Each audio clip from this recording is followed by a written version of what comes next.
Bonjour à tous, chers amis, merci d'être avec nous. Je vous souhaite une très joyeuse année, plein de belles choses, du bonheur, plein de cœur. Et pour commencer cette année, écoutez, j'arrive même pas à croire que cette personne soit sur mon plateau.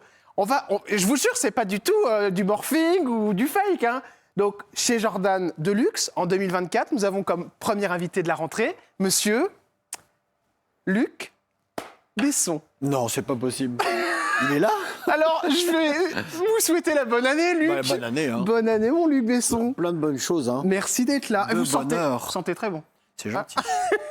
Je suis trop content de vous voir. Franchement, mais quel plaisir. Qu'est-ce qui vous a pris de venir me voir? Bah, je sais pas, vous m'avez envoyé un message qui était tellement gentil. Moi, je suis gentil, vous savez, dans le fond. C'est parce que j'ai été voir Dogman. Alors, je me suis dit, il faut absolument que je vous reçoive pour en parler de ce film qui est incroyable. On va regarder les images derrière nous et on va parler évidemment de votre vie, Luc Besson, qui vous êtes, d'où vous venez. Je veux essayer de comprendre vraiment d'où vient cette folie que vous avez en vous, parce que c'est une folie. En fait, j'ai l'impression que vous êtes un doudingue, mais très doux. Parce que vous avez l'air très sérieux quand on vous voit. Il y a quelque chose de très mystérieux en vous. On regarde là la bande-annonce. Ça, c'est mon chien. Donc c'est vraiment votre chien. Oui, celui-là, oui. Il y en a 123 dans le film, mais celui-là, c'est le mien. 123. Il s'appelle Snoop. Snoop Dogg. C'est lui. Dogman, ça marche plutôt pas mal. Oui, bah là, on suit notre enfant. Parce que le film sort partout maintenant dans le monde. Donc, en Chine, en Corée, il faut faire toute la tournée, il faut aller voir les gens. C'est pas des films faciles. Voilà, c'est pas un Disney, voilà. Donc c'est des films qu'il faut accompagner. J'ai eu de la chance que Caleb Landry Jones, l'acteur, qui est vraiment une immense star. Je crois que rien que pour lui, il faut aller voir le film. Et voilà, là, il avait fini de tourner, donc il est venu avec moi dans 2-3 pays, donc j'étais pas tout seul, ça c'est mieux. Mais là, vous arrivez à choper des talents comme ça et puis à en faire, je veux dire, les faire exploser. C'est assez hallucinant quand même. Bah, en fait, moi, ça me... Non, en fait, je rencontre des gens, je vois simplement qu'ils ont du talent. C'est-à-dire que j'invente pas le talent des gens. Maintenant, on prend un entraîneur de tennis qui croise Rafael Nadal à 11 ans. S'il voit pas qu'il a du talent, il faut qu'il change de métier. C'est pareil. Ça changera pas le talent de Nadal. Alors, ça, on va revenir. Ça, c'est agréable. Évidemment, sur votre portrait, on commence maintenant avec Luc Besson. C'est parti.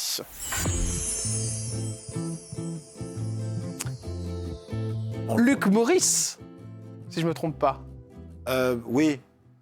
Ah non, vous aimez pas qu'on dise Luc Maurice? Non, bah, Maurice. Maurice. C'est Paul et Maurice, parce qu'en fait, il y a une tradition qui se perd un petit peu, mais généralement, aux petits garçons, on leur donnait le prénom des deux grands-pères. Et après, vous l'avez... Paul et Maurice sont mes deux grands-pères. Ouais, les deux grands-pères, vous les avez... Ils sont importants pour vous, hein, vous en avez parlé. Bah, ils sont importants, je les ai jamais vraiment rencontrés. Hein. Ouais, mais dans ce livre qu'on vient de voir là, qui vient de passer... Ils étaient en tôle tous les deux, d'ailleurs. Ouais, non mais c'est une histoire de fou. Votre enfant, c'est incroyable, Luc Besson. Oui, c'est drôle, ouais, c'est marrant. Mais parce que vous en avez fait un livre qui s'appelle Enfant terrible, une autobiographie. Je veux dire, on est tous tombés des nues quand on est tombé là-dessus, parce que c'est vrai qu'il y a quelque chose chez vous de très particulier, parce qu'on vous regarde, mais on n'arrive pas à savoir qui vous êtes. Alors il y a ce côté un peu... On a l'impression, des fois, on se dit, mais est-ce qu'il est... On ne sait pas si vous êtes méchant, si vous êtes gentil, parce que vous cachez bien vos émotions. Non, je pense pas. D'abord, la question, est-ce nécessaire de bien me connaître? Bah, on a envie de savoir, parce que les gens qui nous font rêver, on a envie de savoir qui ils sont derrière. Il y a le mystère qui interroge toujours. Je pense que les metteurs en scène, les auteurs, enfin les artistes en général, à part les acteurs, c'est plutôt des interprètes. Et les créateurs sont souvent un petit peu introvertis et voilà, comme ils n'arrivent pas trop à montrer qui ils sont, bah, ils s'expriment dans leur œuvre, ils essaient de montrer. Donc je suis un petit peu... je suis un peu Léon, je suis un peu Enzo, je suis un peu Dogman, je suis un peu... voilà, j'essaie de me raconter un petit peu de façon sympathique. Alors on y reviendra tout à l'heure, mais tous vos films jalonnent votre vie en fait. Papa, elle était instructeur en plongée sous-marine, Club Med, c'est bien ça? Oui, les deux, ma mère. Ouais. Et maman, alors j'ai vu qu'elle était aussi, elle a aussi ouvert une crêperie à un moment. Enfin, elle a fait Plus plein de tard. choses. Plus tard, ouais. Dans une station de ski. Ouais. Avec papa, ça se passait bien, Luc? Oui. Mais c'est un enfant de la guerre, c'est-à-dire qu'il a beaucoup souffert pendant le débarquement, il a perdu toute sa famille. Enfin, bon. Donc il est émotionnellement, j'ai compris beaucoup plus tard qu'il avait évidemment de l'affection et de l'amour pour moi, mais pas terrible cette génération pour l'exprimer par contre. Il vous l'a dit à quel moment qu'il vous aimait, votre papa? Je crois qu'il me l'a jamais dit, Ouais. mais il me l'a fait comprendre. Mais Tes ce gestes. qui était le plus important, c'était le fait d'être fier. On cherche toujours la fierté de ses parents. Et ça, il avait beaucoup de mal. Mais c'est bien parce que j'ai plein de sœurs qui étaient là pour me le dire. Papa, il est super fier de toi. Je dis, mais Oui, si mais- tu pouvais me le dire, ça m'arrangerait. Mais rien de... Ça va. De toute façon, toutes les familles ont leurs petits soucis, leurs drames. Donc, j'ai pas été un enfant malheureux, ni battu, ni rien. Mm. Mais par contre, très seul.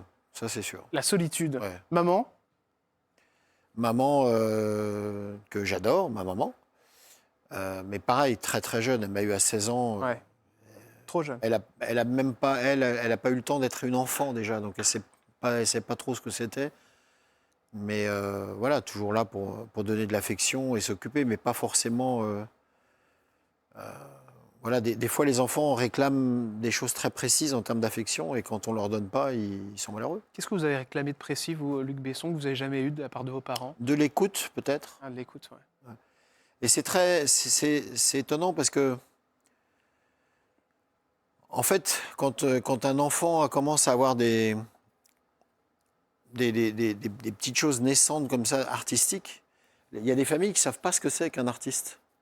Donc je pense que par exemple, quand on est un jeune garçon ou une jeune fille et qu'on sent une homosexualité naissante et qu'on habite au fond de la Creuse, ça doit être dur aussi. Ouais. Parce qu'il n'y a personne pour comprendre. Un artiste, c'est un peu pareil aussi. Ouais. C'est-à-dire que ne comprenait pas trop ce qu'il fallait faire avec moi, quoi. Donc on n'arrêtait pas de me répéter, faut passer ton bac, faut faire des maths. Ouais. Ouais, mais moi j'ai envie de faire de la photo et j'ai envie d'écrire des histoires. Donc, Ah oui, c'est des parcours préétablis, en général. ouais, donc là, même un artiste, c'est un truc un peu à part. Donc comme il n'y en avait aucun dans ma famille, sauf mon grand-père, Ouais. que j'ai pas connu, qui était peintre.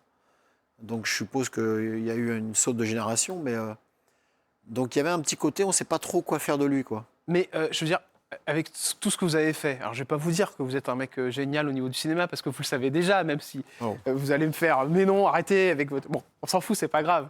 Vous êtes Luc Besson, et aujourd'hui, Luc Besson, c'est comme une énorme marque, on peut se le dire. Mais ses parents, ils ont bien été fiers à un moment ou un autre de vous voir que leur fils explosait partout. Ou ils n'ont pas eu le temps de le voir, ça, Luc? Si, il y a un moment donné, si.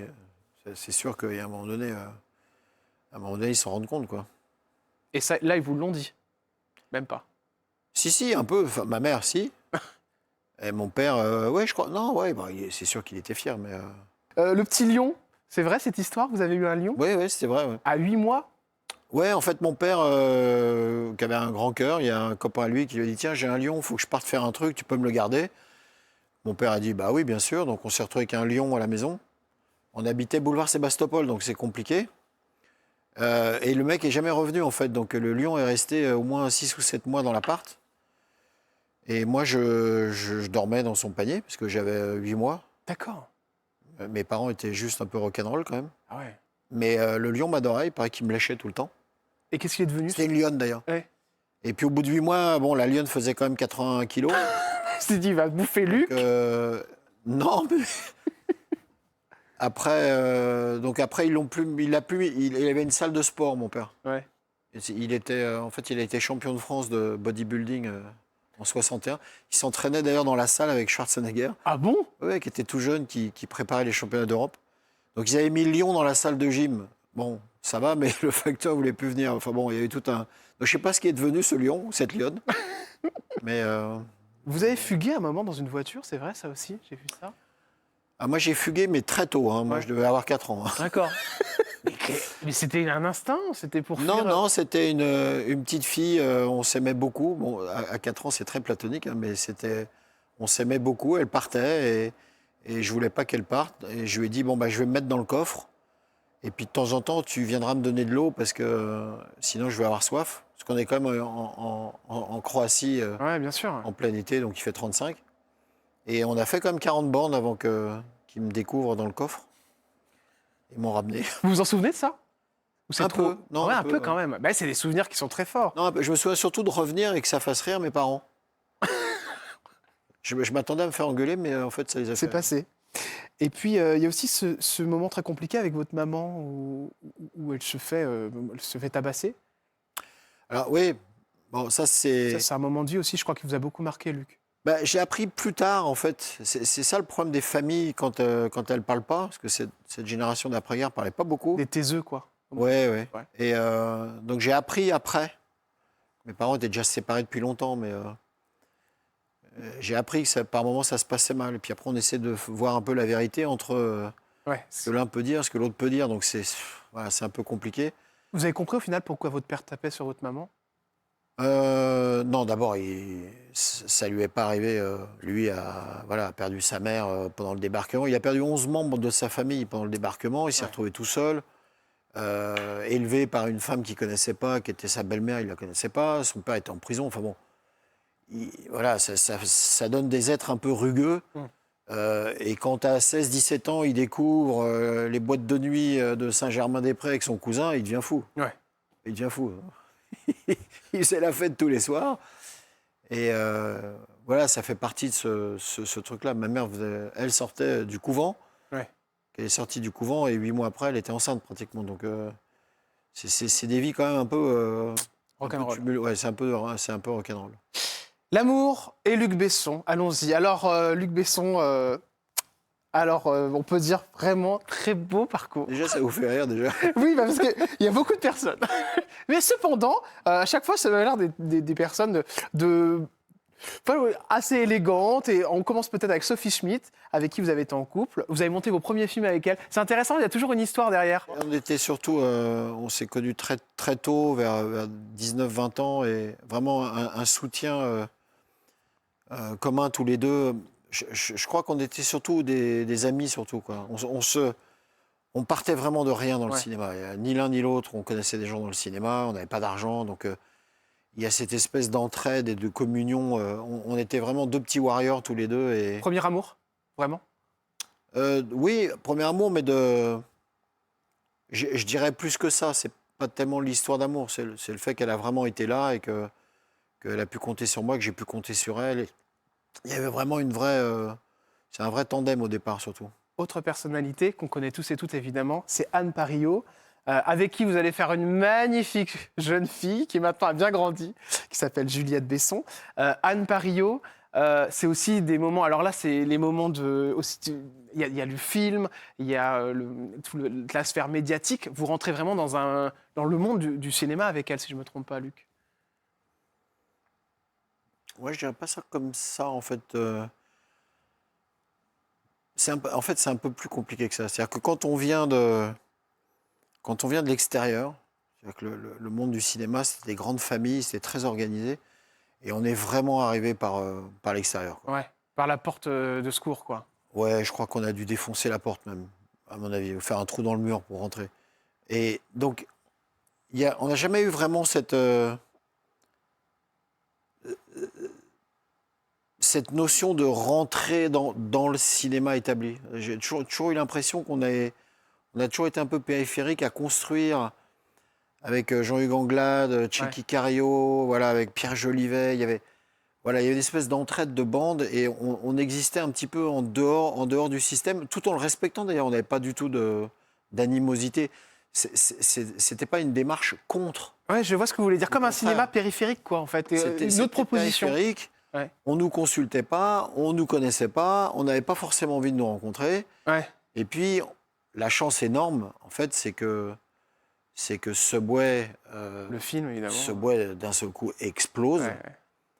On se retrouve avec, au César, je crois, 13 nominations, avec que des gens que personne pratiquement, à part Isabelle Adjani, évidemment, mais c'était que des jeunes, etc. Et ça a un peu bouleversé un peu tout ce milieu qui a commencé à nous approcher, mais un peu plus tard. Ouais. Mais le problème, c'est qu'après, j'ai fait le Grand Bleu, et le Grand Bleu, c'était en anglais. Ah bah là, le Grand Bleu, oui. Et à partir du moment où j'ai tourné en anglais, d'un seul coup, le cinéma français a dit « Mais qu'est-ce que c'est que ça? Pourquoi ils tournent en anglais ?» Ah ouais, d'accord, ils n'ont pas compris. Voilà, donc déjà, j'étais plus français. Ouais, d'accord. Ouais. Mais ça, vous avez ce côté un peu, on a l'impression que vous êtes chez nous, mais pas vraiment de chez nous. Mais je crois aussi que c'est cette dimension que vous avez prise, Luc Besson. Parce que vous êtes tellement devenu comme une espèce d'une icône du cinéma. J'ai dit à un ami il y a quelques jours, je lui dis, devine qui je reçois sur mon émission. Il me dit, je sais pas. Je dis, écoute, si je te dis un des plus grands producteurs, réalisateurs de cinéma, il fait, bon, t'as pas Luc Besson quand même. Aussitôt. C'est gentil. Non, mais c'est drôle. Sur Anne, j'aimerais quand même qu'on parle 2 secondes de votre fille, Juliette. Parce que je pense que ça fait partie des joyaux de votre vie. Vous en avez 5 en tout. Bah, d'abord, le premier enfant, c'est toujours quelque chose qui me marque énormément. Mais elle a eu un petit problème à la naissance, surtout Juliette. Ah bon? Et D'accord. c'était pendant le tournage du Grand Bleu. Et voilà, donc à quelques mois d'âge, elle a été ouverte de bas en haut. On a sorti le cœur, on a travaillé dessus, Ah ouais? on a arrêté le tournage. Voilà, ça a été très douloureux. Donc c'est un petit peu une rescapée, D'accord. Juju. Donc C'était quoi, Luc? C'était un souci avec le cœur? ouais, c'est un souci de cœur, d'artère, d'une petite partie qui était atrophiée. Donc elle a été opérée 3 fois, 2 fois, une fois pendant le tournage, et puis après. Et après, 2 jours après l'ouverture du Festival de Cannes avec le Grand Bleu, donc c'était bien. Ça a dû vous terroriser. Bah, c'est qu'on voilà, on va pas passer l'émission là-dessus, mais en tout cas dans le bouquin, justement, j'en parle assez longuement pour peut-être pour aider voilà, des gens qui sont un peu dans une situation un peu similaire. Mais c'est très bizarre de faire le Grand Bleu, qui était vraiment le film profondément en tant qu'adolescent. J'ai un véritable amour pour la mer, et ce film-là était le plus important pour moi. Et d'un seul coup, en plein tournage, d'avoir ceux qui sont là-haut, qui sont là à rigoler, qui disent vas-y, fais-lui faire un petit truc, là, emmerde-le un peu avec sa fille. Là. Et ça, c'est compliqué à vivre, parce que c'est à la fois le moment le plus heureux de sa vie, parce qu'on fait le Bien film sûr. dont on rêve, et à la fois la personne qu'on aime le plus au monde, c'est-à-dire sa fille, se retrouve dans une opération à cœur ouvert. Donc ça devient, on perd toute notion de tout. Là. Elle va bien, Juliette? Ouais, elle va très bien. Vous avez réussi à vous occuper d'elle? Parce qu'on imagine que vous êtes un papa absent. Oui, c'est vrai. Non, j'étais absent au début, c'est vrai. J'étais absent. Et je pense que c'est elle qu'on a fait le plus les frais. Tout à fait. Ouais, je pense. Tout à fait, c'est elle. Je m'en suis excusé déjà plusieurs fois. Vous lui avez dit? Oui, je lui ai dit plusieurs fois. Elle me le rappelle. Elle vous dit quoi? Elle me le rappelle régulièrement. Papa, t'as pas été là? C'est ça? Ouais. Donc elle me le dit souvent. Donc, mais je ne suis pas le genre à m'éclipser devant mes responsabilités. Donc non, c'est bien, évidemment. Ouais. Autre personnalité, évidemment, du cinéma français. Et oui, non mais Luc Besson, c'est incroyable. Je veux dire, votre vie amoureuse, c'est des personnalités incroyables comme Maïwenn. Maïwenn, elle a un talent immense. Voilà, ça c'est sûr. Et qui s'est révélé très tôt, sans personne, sans moi, sans personne. C'est son talent à elle, c'est elle qui s'est construite.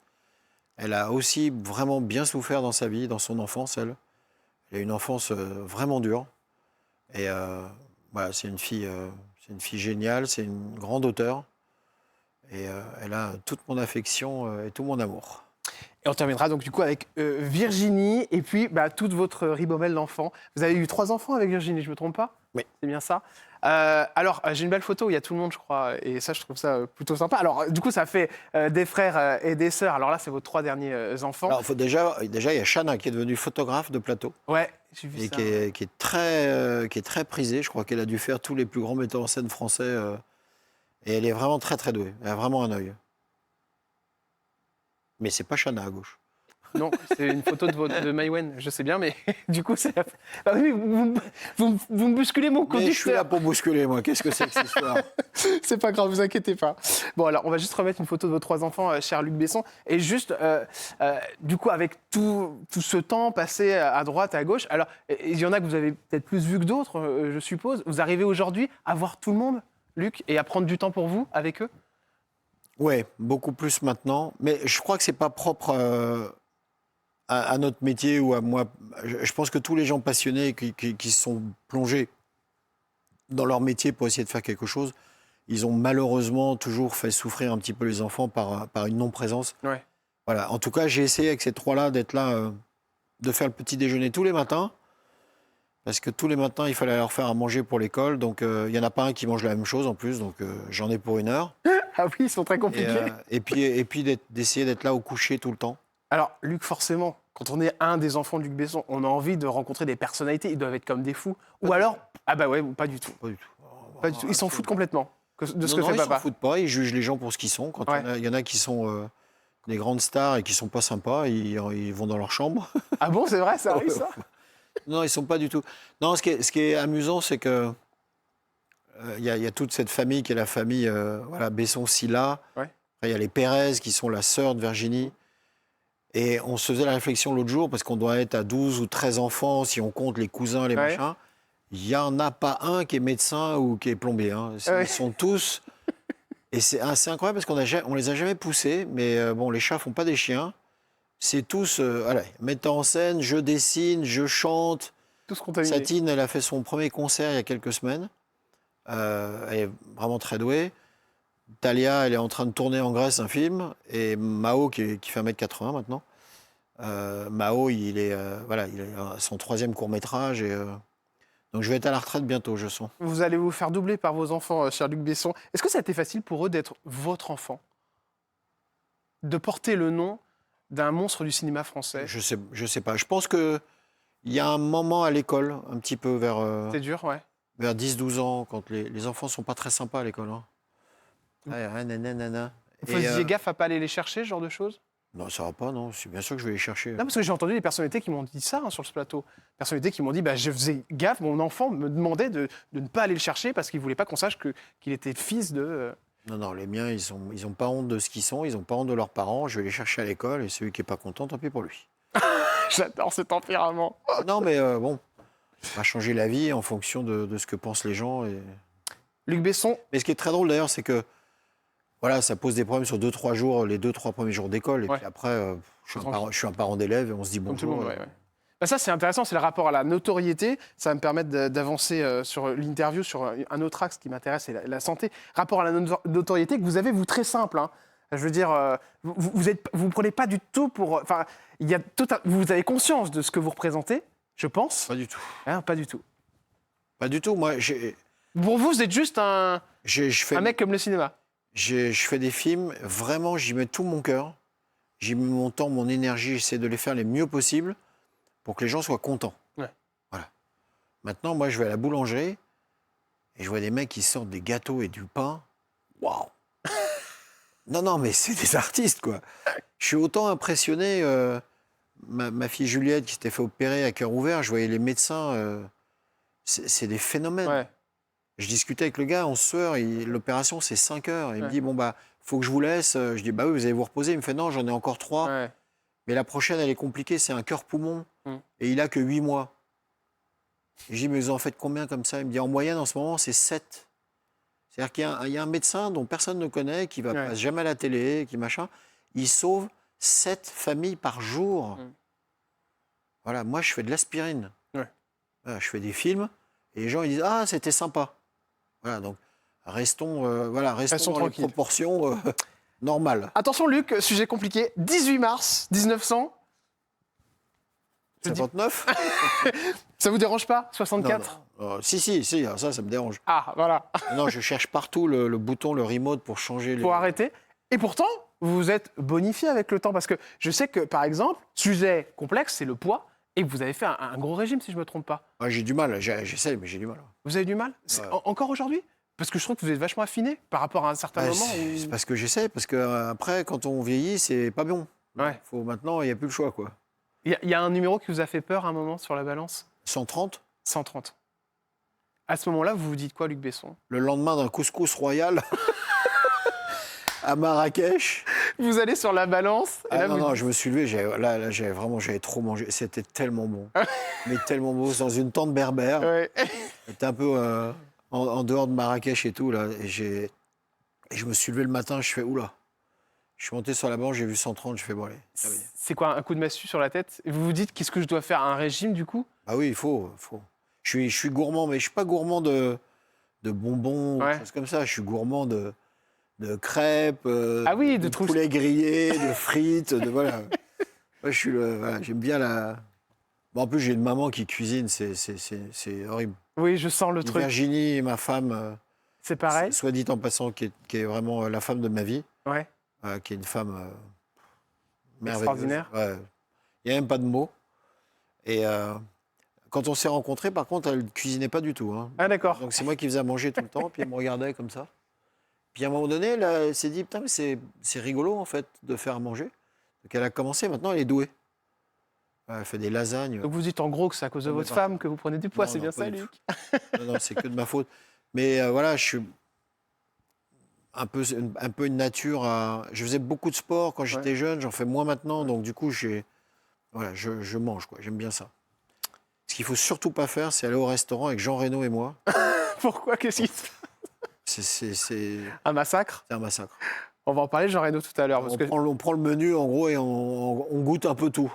Voilà, c'est un peu ça, notre technique. Mais ce régime, vous aviez perdu, je crois, une dizaine, 20 kilos à un moment, si je me trompe Là, pas. j'ai perdu un peu plus. Ouais. Vous avez perdu, ouais, au moins Il faut y aller doucement, c'est compliqué. Ouais, faut faire super gaffe. C'était intéressant ce que vous disiez sur Virginie, parce que je sais que vous avez eu des moments pas faciles, Luc Besson, sans rentrer dans les détails.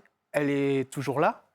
Elle a dû être très importante pour vous aussi, pour passer tous ces moments complexes. Beaucoup.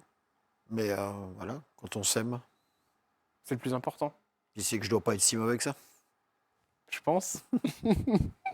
On va se retrouver dans une petite poignée de secondes, cher Luc Besson, pour parler de votre parcours. Votre parcours et surtout vos rencontres. Il faut qu'on parle forcément de Jean Reno, de ses personnalités. Il faut que je vous parle de Mylène Farmer. Et il faut que je vous parle de Dogman. Il faut que je vous parle de ces films qu'on a tant aimés. Pourquoi? Comment vous avez réussi à faire ce que vous êtes aujourd'hui, c'est-à-dire un homme mythique. On se retrouve dans un instant et on parlera évidemment du Grand Bleu. On est obligé, Luc Besson, je suis désolé. On n'est pas couché. Hein. Tout de suite sur C8 avec aussi les questions cash en fin d'émission. J'en ai attrapé un accroche-cœur. A tout de suite sur C8.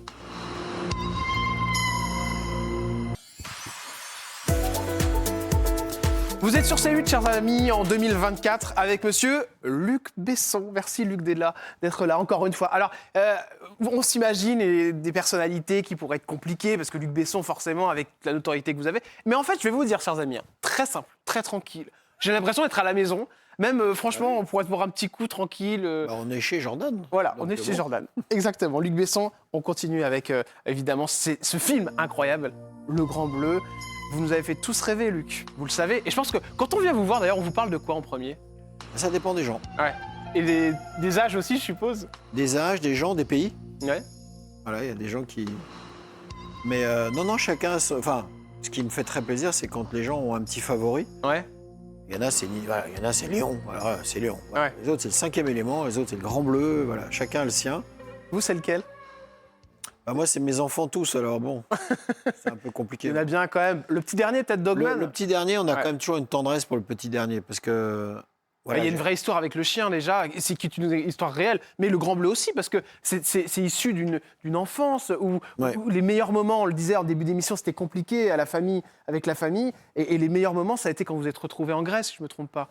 Parce que ce qui est amusant, c'est qu'à un moment donné, en noir et blanc, dans le début du film, quand Jacques est petit, il y a un moment donné, on voit courir dans des rochers, et il va chercher son masque et ses palmes dans un...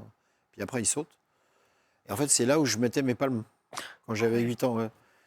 En fait, j'ai retrouvé l'endroit, c'est sur une île qui s'appelle Ios, c'est là où on habitait, et en fait, j'ai retrouvé l'endroit. Le succès de ce film, vous l'avez compris? Non. Non. Mais c'est pas grave. Vous qui aimez tant l'eau, Luc Besson, vous avez dû être fasciné par l'histoire de Titan. Ça pourrait se faire, un film sur Titan? C'est un truc qui pourrait vous plaire, vous? De raconter cette catastrophe? Non, pas du tout. Non, pas du tout. Non, je comprends pas pourquoi ils... Je trouve ça débile, surtout. Ça se voit que c'est une passoire, leur truc. Ouais. Je comprends même pas comment on rentre dedans. D'accord. J'aurais vu le truc, j'aurais fait non merci, je vais rester là. On enchaîne avec une personnalité, vous me faites rire. Une personnalité qui est devenue, je crois, un de vos meilleurs amis, si je ne me trompe pas. En fait, quand moi je le rencontre, moi j'ai 17 ans, je crois il doit en avoir 21. On devient amis assez vite. Et Jean, à cette époque-là, même s'il est au début, il a déjà fait un peu de théâtre, etc., ce qu'il propose n'existe pas. Ouais. C'était une espèce de carcasse comme ça, avec une tête d'aigle et une grosse voix. Il n'y en a pas dans le cinéma français. Alors moi, dans le cinéma que j'ai envie de faire, c'est du cinéma d'anticipation, de science-fiction, voilà, c'est des trucs dans tous les sens. Et c'est un personnage, c'est un genre d'acteur où moi, ça m'inspire. Ça m'inspire. Donc on s'est trouvé, et on s'est entraidé. C'est-à-dire que je vais peut-être amener après plein de choses, mais il m'a amené, lui aussi, plein de choses. C'est-à-dire que c'était nouveau de montrer des acteurs comme ça. Ça n'existait pas avant lui. Vous avez quelle relation avec lui aujourd'hui, Luc Besson? Toujours la même. Donc, c'est-à-dire que c'est votre copain, vous vous appelez à n'importe quelle heure de la journée, vous faites quoi ensemble? Du bowling? Maintenant, c'est quand même près de 50 ans, donc non, on ne s'appelle pas tous les jours, ça va, on se connaît, quoi. Mais on a vécu toutes nos histoires, tous nos enfants, tous nos, Ouais. nos mariages, nos divorces. On se connaît. Il a été là dans les moments difficiles aussi, Jean Reno, Luc Besson. En fait, il est toujours là et je suis toujours là. C'est-à-dire, les amitiés très très longues, c'est pas tout à fait pareil, quoi. C'est pas, on n'a pas forcément besoin de parler. Ouais, il peut appeler et dire bon, ça va? Ouais. Bon, allez, on va manger? Ouais, voilà. Voilà, des fois, il n'y a pas besoin de dire plus, et puis rien que de faire, des fois, de parler d'autre chose, en Ouais. fait, ça rapporte. fait du bien. Ouais. Pourquoi on le voit beaucoup moins aujourd'hui dans les films, Jean Reno, Luc Besson? Bah, je sais pas, faut lui demander. J'ai pas son portable. Mais non, mais je crois qu'il a tourné pas mal. Je crois qu'il a envie de vivre un peu, de passer un peu de temps avec ses enfants et, Ouais. et de vivre un peu. Un peu comme vous. Il a peut-être moins de désir de ça. Il a quand même fait plein de belles choses. C'est clair. Quoi. Donc bon. Mylène Farmer. Oui. Ah, Jean Reno, Mylène Farmer. Alors, Mylène Farmer, bon, bah, moi, j'adore, hein, j'aime beaucoup. Je m'en doutais. Pourquoi vous dites ça? Je sais pas. Une idée derrière la tête, Ah, je sais ça pas. c'est vieux ça. C'est vieux, ça, hein, voyez? Vous aviez les cheveux... Mais à un moment, vous vous teigniez un peu les cheveux, non? Je me trompe pas? Ouais. Ouais. L'hiver. Ouais. L'hiver. Pourquoi juste l'hiver? Parce que j'étais déprimé l'hiver. Ah bon, c'est vrai? Voilà, donc comme je pouvais pas partir au soleil, je me mettais un peu de soleil dans les cheveux et voilà, ça allait mieux. Et maintenant, on est sur un poivre et sel, Luc Besson. Voilà, je fais plus rien maintenant. Bon, Mylène Farmer, pour en parler, c'est une musique qu'on entend évidemment que Mon Cœur Lâche, que vous avez tourné avec elle. C'est vrai que c'est un peu comme Jean Reno. Alors là, c'est dans la musique. C'est quelqu'un d'un peu, on ne sait pas trop qui c'est, il y a un côté mystérieux. Et vous allez me dire, je suis sûr, bah, elle est totalement normale, Jordan. Je l'appelle, lui dis on va manger ensemble. Bah, en fait, oui. Non, mais elle est tout à fait. Mylène, c'est une vraie amie. Ouais. Là, dans les périodes un peu difficiles, c'est quelqu'un qui est là, vraiment tout le temps. Vous parlez des périodes que vous avez rencontrées Toutes, récemment, c'est toutes, ça? même peu importe, elle est là. Elle est là. C'est-à-dire qu'elle vous appelle? Ouais. Non, c'est quelqu'un de. Qu'est-ce qu'elle vous dit, Mylène Farmer, Luc Besson? Non, ça, je vais pas vous dire, mais c'est quelqu'un qui a une présence pour les gens, et pas que moi d'ailleurs. Donc elle est fidèle en amitié. Ah ouais, très fidèle. Et quand les gens autour d'elle vont pas bien, c'est quelqu'un qui s'en occupe. C'est incroyable ce que vous me dites, parce que elle me Ouais. paraît tellement... C'est pas du tout quelqu'un qui va. comme Ouais, ça. moi j'aurais l'impression qu'elle est dans son cocon, Non, c'est non, l'impression non. que j'aurais. Non, Pas du tout. Pas du tout. Tous les 2-3 personnes que je connais autour d'elle qui ont eu des moments difficiles, elle s'en occupe. Mais elle s'en occupe, vraiment. C'est un grand cœur, Mylène, vraiment. Si vous pouviez lui passer un petit message là, face caméra, Mylène Farmer, vous lui diriez quoi, Luc Besson? Non, elle aime pas ça.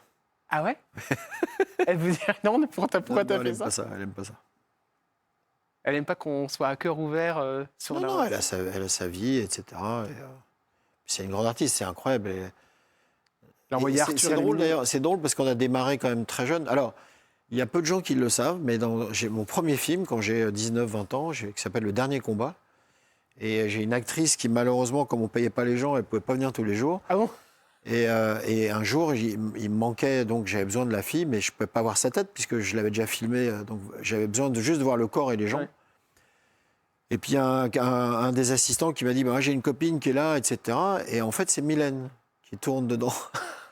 C'est comme ça qu'on s'est connus quand même. Ah bon? Ouais. Ah d'accord. Donc Mylène tourne dans Le Dernier Combat. Ouais. Elle a un plan, ou deux, je crois. Et puis après, on s'est un peu perdu de vue. Je suis devenu copain avec Boutonna. Ouais, donc son ex-compagnon. Et puis à un moment donné, ils avaient un clip à faire et Boutonna ne pouvait pas le faire. Donc Mylène m'a appelé en disant est-ce que tu peux le remplacer et tout ça. Donc comme ça qu'on a fait que Mon Cœur Lâche. Et puis du coup, après, on est resté amis. Christophe Lambert. Et après, elle avait un rêve. Oui. C'est qu'elle voulait absolument aller en Antarctique. Et quand je suis parti tourner Atlantis, on est parti donc 3 semaines en Antarctique. Et elle est venue. Elle est venue sur le tournage, passer du temps avec nous dans les tentes et à moins 25. Et j'oublierai jamais cette espèce d'immensité blanche avec sa tête rousse au milieu de la neige. Ah, c'est drôle. Jamais j'oublierai ça. Ouais. Avec tous les enfants, les Inuits, qui n'arrêtaient pas de toucher ses cheveux parce qu'ils n'avaient jamais vu ça.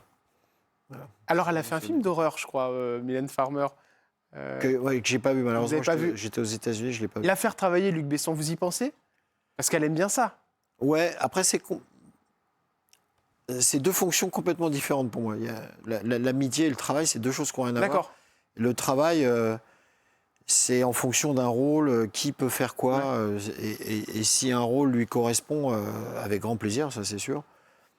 Maintenant, Dogman, voilà, par exemple. Ouais, mais il y a quelque chose de très un peu mystérieux dans ce film qui aurait pu lui plaire, par exemple. Oui, mais elle peut jouer ni la psychiatrie, ni la psychiatre noire, ni Dogman. Donc bon. Luc, je vous emmène sur un autre terrain. Regardez la photo qui arrive. Je la trouve intéressante, cette photo, parce que ça vous fait rire déjà, donc c'est gagné. Ça fait sourire. Ça vous fait sourire. C'est le président. Vous l'aimez bien, ce président, M. Sarkozy? Alors, dans la partie où il était président, non. Voilà, il y a des choses que vraiment je n'aimais pas du tout. Et j'en parle juste comme un contribuable normal. On a le droit d'aimer ou de ne pas aimer, chacun son truc. Il y a des choses un peu trop dures que j'ai pas aimé. Nettoyer au Karcher, tous ces trucs-là, c'est... Ouais, c'est des phrases... non, tout ça, tout ce rapport avec la banlieue, ça ne me plaisait pas du tout. Ouais, bah ça, je sais bien, que vous n'êtes pas du tout friand de ce genre de choses. Et puis, il s'avère que plus tard, parce qu'il y a une relation familiale entre sa femme, ma famille, machin, bon... Donc, je l'ai rencontré comme quelqu'un de la famille. Voilà, donc on est d'un seul coup un peu obligé de se fréquenter. Et lui, l'être humain, le Nicolas, sympa, que je n'aimais pas avant comme président, je l'aime beaucoup comme être humain, par contre, lui. Vous lui avez dit? Je sais pas, j'en profite, je lui dis, voilà. Connaissant votre franchise... Non, mais c'est... Voilà, faut pas être sectaire non plus, faut pas tout mélanger, quoi. Il lui est tombé plein de choses aussi sur la tête. Voilà, c'est un être humain et comment il se comporte. Voilà, il y a des enfants, il y a des anniversaires, comment il se comporte, comment il parle, etc. Et c'est là où on peut juger un être humain. Et c'est quelqu'un de bien qui se comporte bien en famille, bien avec les autres. Voilà, c'est quelqu'un que j'apprécie vraiment. Voilà, à ce niveau-là, quoi. Il se passe plein de choses en ce moment en France, Luc Besson. Vous avez votre avis là-dessus? Oui, mais ça, je vais le garder parce que moi, je suis pas pour. Je trouve que les cinéastes, ils sont pas là pour ça et on mélange tout après et d'un seul coup. Ah, Luc Besson a dit que... Oui, bien sûr. Dernière personnalité, c'est pas du tout du politique. C'est une personnalité de C8 qu'on connaît tous et toutes et qui est tous les soirs à l'antenne. Vous voyez de qui je parle? L'homme aux 1000 habits. Il s'appelle Cyril Hanouna. Oui. Et je crois que c'est un bon copain. Je me trompe? En fait, professionnellement, on ne s'est pas vu souvent. Et c'est un peu pareil. J'ai eu le plaisir de le rencontrer un peu en dehors et de passer du temps avec lui. Et en fait, ce que j'apprécie beaucoup chez des gens comme Cyril, c'est que quand vous faites un dîner comme ça, juste entre potes, vous avez celui qui parle tout le temps et qui se montre, etc. Et vous avez celui qui est... Cyril, il vous regarde, il vous écoute. Il s'intéresse à ce que vous dites, il s'intéresse aux autres, il s'intéresse à la serveuse, au serveur. Il a cette espèce de gentillesse, en fait, profondément. Alors, je sais que c'est compliqué parce que souvent, les gens ont une image de lui, des fois, totalement différente de ça. Mais ça s'appelle du spectacle. Voilà, ça s'appelle du spectacle. Donc, non, un clown avec un nez rouge, quand il rentre chez lui, il n'a pas de nez rouge, quoi. Il rentre chez lui, il met une petite chemise et... il descend la poubelle et puis il fait à manger avec sa femme. Enfin, vous voyez ce que je veux dire? Alors que dans le chapiteau, c'est « Comment ça va les enfants ?» Bon, donc, ça, c'est une émission, une imitation de Cyril. Il y a la même différence. La même différence. Oui, bien sûr. Voilà, on a souvent tendance à... Vous regardez l'émission? Vous savez, il y a un siècle ou deux, quand le méchant était sur scène, les gens lui jetaient des tomates. Quand il sortait de scène, ils lui jetaient des tomates aussi. Mais non, il n'était pas méchant, il était acteur. Donc voilà, la personne, en tout cas, moi, que j'ai eu le plaisir de rencontrer, c'est en tout cas, moi, quelqu'un que j'apprécie beaucoup, que je trouve quelqu'un de bien, avec qui je m'entends bien, quoi. Justement, vous me disiez, l'acteur, il serait très bon, Cyril Hanouna, dans un film. Je pense qu'il pourrait, ouais. Il pourrait. Une idée, peut-être, qui naît dans votre... Non, une comédie. Une comédie? Oui, une comédie. Ça pourrait vous tenter, ça, un truc comme ça? Lui, ça va le tenter, je pense. Avec vous, ça va le tenter, c'est sûr. Hein. Non, mais je pense qu'il faut... Après, il faut travailler. Cyril, oui, il a de la place dans le cinéma. Je pense que déjà, il produit déjà des petites choses. Mais lui, en tant qu'acteur, oui, il ne faut pas qu'il se trompe. Voilà, faut bien y aller, il faut bien contrôler. Mais oui, je suis sûr qu'il pourrait faire la blague. Il pourrait faire la blague, Cyril Hanouna. Allez, c'est le moment de passer aux questions cash avec monsieur Luc Besson. On y va, c'est parti. Et cash, ça veut dire qu'on gagne des sous? Non, c'est la première question est toujours terrible. Luc, non, cash, ça veut dire qu'elles sont directes, elles sont rapides. Quand on s'appelle Luc Besson, on touche combien de retraites? Je ne sais pas. Je pense que comme Alain Flelou, ça doit être la retraite maximum. C'est ce qu'il nous a dit sur ce plateau. Non, je sais pas. Vous savez pas? Je sais pas, je suis pas encore à la retraite, donc je sais pas. Ouais, normalement, par contre, vous vous approchez un petit peu de la date. Bon, je vais m'en occuper. Bon, Luc, l'acteur ou l'actrice qui a toujours refusé de tourner avec vous, est-ce qu'il y en a eu un ou une? Non, j'ai une anecdote assez drôle, c'est que mon premier film, quand j'avais 20 ans, avant, j'ai fait un court-métrage que j'avais proposé à un jeune acteur de 19 ans que j'adorais, qui s'appelait François Cluzet. Oh, Et qui n'a pas voulu à l'époque, mais on est resté amis et j'adore François. d'accord. Et on est resté toujours potes. Et quand ils sont venus me voir avec le film de Guillaume Canet, comment ça s'appelait? Petit mouchard? Non, avant. Juste avant? Ne le dis à personne. Voilà, quand Guillaume Canet est venu pour Ne le dis à personne avec Alain Attal, ils n'avaient pas monté le film parce qu'il y avait François Cluzet. Et à l'époque, ça marchait pas bien pour lui et j'ai dit oui tout de suite. Et on s'est retrouvés. Ah, On s'est d'accord. retrouvés à ce moment-là. Et Sympa. ouais, mais on est amis. Vraiment, c'est quelqu'un que j'aime beaucoup. L'acteur qui vous a coûté le plus cher sur un film, Luc Besson? Plus cher en tant que quoi? Le plus cher niveau argent. En prise de tête ou en argent? On peut faire les deux. Le cachet? En argent, je sais pas. Probablement Bruce Willis. Ouais. Probablement. C'est de l'ordre du million d'euros? Ah non. Non, il avait été très très raisonnable. Il avait dû prendre 6 ou 7 ou 8. Millions d'euros? Oui, c'est quelqu'un qui prenait 20. Ah, pardon, excusez-moi. Ah ouais, quand même. Ah ouais, d'accord, ok. Et en prise de tête, le plus relou ou la plus relou, Luc Besson? Non, sincèrement personne, Personne. parce que je prépare beaucoup et je les laisse pas faire. La chose que vous avez lue sur vous, Luc Besson, qui vous a fait le plus de mal? Non, il y a une fois, je suis passé, j'avais vu un titre. Alors, c'est pas forcément que ça m'a fait mal. C'est que d'un seul coup, je me suis vraiment rendu compte de cette espèce de distance entre passer 3 ans à faire un film Ouais. et puis comment quelqu'un en une oui. phrase pouvait résumer. Ah ouais. Et c'était à propos de Lucie, qui est le plus gros score à travers le monde Avec de l'histoire Scarlett du cinéma Johansson. français. Ouais. Et le titre, c'était « Besson n'a pas de cerveau ». Et là, je suis resté un peu quoi? Parce que je voyais pas le rapport avec le film. Donc le film est sur l'intelligence. Donc le gars, il a fait un mot sympa. Donc j'avais envoyé une radio de mon cerveau. C'est drôle. Mais vous êtes marrant. Non, je lui ai dit, je sais pas d'où vous venez vos informations, mais ça apparaît, vous avez fait une erreur parce que voilà la preuve que j'en ai un. Alors il marche peut-être pas bien, mais en tout cas, j'en ai un. L'année où les impôts ont été le pire, Luc Besson. Non, j'ai toujours été... Nickel là-dessus. Ouais, voilà, je suis pas le genre, ça m'intéresse pas. Alors là, par contre, pour mal dormir, c'est se prendre la tête avec les impôts. Donc moi, l'argent, c'est fait pour faire des films, le reste, je m'en fiche un peu, donc pas de souci. La question qu'on vous pose à chaque fois qu'on vous reconnaît dans la rue, Luc. Vous ressemblez à Luc Besson? Ah, c'est vrai? Ils s'imaginent pas que ce soit vous. Non, je sais pas. C'est drôle. La fois où un fan vous a envoyé quelque chose d'incroyable. Hein. Non, il y a une fois dans un aéroport, un gars qui m'a un peu bousculé, un peu comme ça, un peu costaud, qui a relevé son t-shirt, qui m'a montré un tatouage et qui a fait « Génération Grand Bleu ». Mais avec une telle poigne, j'ai fait « Oui, bon, d'accord, mais c'est bon. On reste cool. Oui, ouais. L'acteur que vous auriez rêvé de faire jouer? Ça dépend des rôles, donc Il n'y a pas de rêve. il y a pas de... C'est une question qu'on doit vous poser souvent, ça en plus. Le film qui vous a rapporté le plus gros pactole, Luc Besson? La cagnotte. Sûrement Taxi, Taxi. sûrement. Et pareil, là, c'est des millions d'euros, forcément. À moi, perso, non, je pense pas, mais bon, il y a eu le 1, le 2, le 3, le 4, le 5... Le pire coup qu'on vous a fait dans le métier? Mais ce qui est drôle, c'est qu'à chaque fois chaque fois qu'on avait des sous parce qu'un film marchait, on se disait c'est génial, on va pouvoir refaire d'autres films.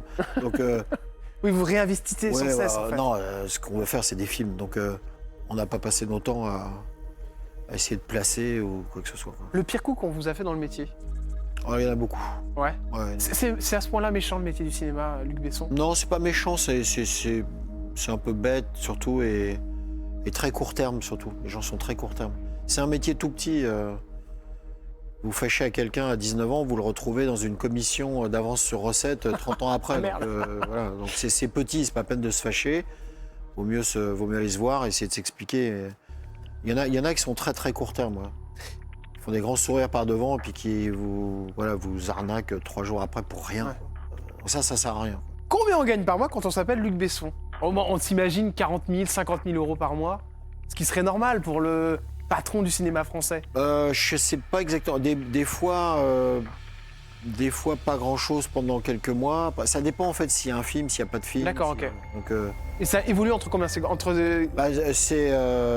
j'ai, disons, des offres américaines depuis à peu près 25 ans, des offres pour faire des films que je fais pas d'ailleurs, qui oscillent entre 6 millions d'euros et 12. D'accord, ok. Hein. Donc par mois, ça fait beaucoup. Oui, des films que je fais pas. Ah oui. Parce que je suis un peu con, enfin un peu con, je sais pas si je suis.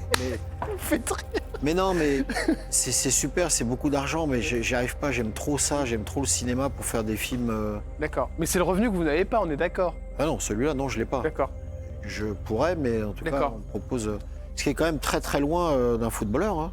Oui, non mais ça c'est clair. Non mais ça fascine tout le monde. Et quand ça marche très bien, ça peut être donc jusqu'à 3-4 millions sur un film, juste pour vous. Oui, et puis un film, il a une vie. Voilà, Il s'étale. tous les ans, il passe à la télé dans tous les pays d'Europe, donc il y a des sous qui reviennent via la SACD, etc. Donc c'est. Voilà, quand les films sont bons, c'est super. Mais il y a aussi des films qui marchent pas bien et. Ah, les bides, ouais. Voilà, et personne pleure. Et... Luc Besson, demain vous disparaissez. Oui. Qu'est-ce que vous aimeriez qu'on retienne de vous? Oh, je sais pas. C'est une question que vous n'avez jamais posée. Des fois, on se dit ah oui, j'aimerais que les gens se souviennent que c'est moi qui ai fait ce film-là. Non, je pense que j'aimerais bien que les gens se souviennent des films. Tout simplement. Ouais. Un en particulier? Non. Je trouve ça bien, c'est un souvenir, c'est formidable. Regardez, personne ne connaît Raphaël, mais on connaît ses peintures. Elles sont toujours là. C'est clair. Personne ne sait le visage. Si vous montrez un portrait de Raphaël aujourd'hui, je ne sais pas la tête qu'il avait. Mais par contre, ses peintures, je les connais. Luc, si je vous donne une petite baguette magique et vous pourriez passer un petit moment avec quelqu'un que vous avez perdu, ce serait qui et vous lui diriez quoi? Bah, je sais pas, parce que je leur parle beaucoup déjà. C'est vrai, vous êtes du genre à parler Bah, c'est facile, ouais. aux gens qui sont partis? C'est facile de leur parler. Ils sont toujours là. Ouais. Donc, pas besoin de la baguette. Et dernière petite chose, un petit message pour vos enfants. Si vous aviez quelque chose à leur dire, peut-être que vous ne leur avez jamais dit, vous leur diriez quoi, Luc Besson? Non, que je leur ai jamais dit. Non, je leur ai déjà dit plein de choses. Bah, que je les aime d'abord. Ça, premièrement, ça c'est sûr. Et que je suis derrière eux, je les soutiens et que je les trouve formidables. J'espère qu'ils vont avoir une belle vie surtout. Mais ils m'ont pas attendu. Ils n'ont pas attendu ça pour le faire. Donc, ils ont la tête bien faite tous là. Je suis très fier d'eux.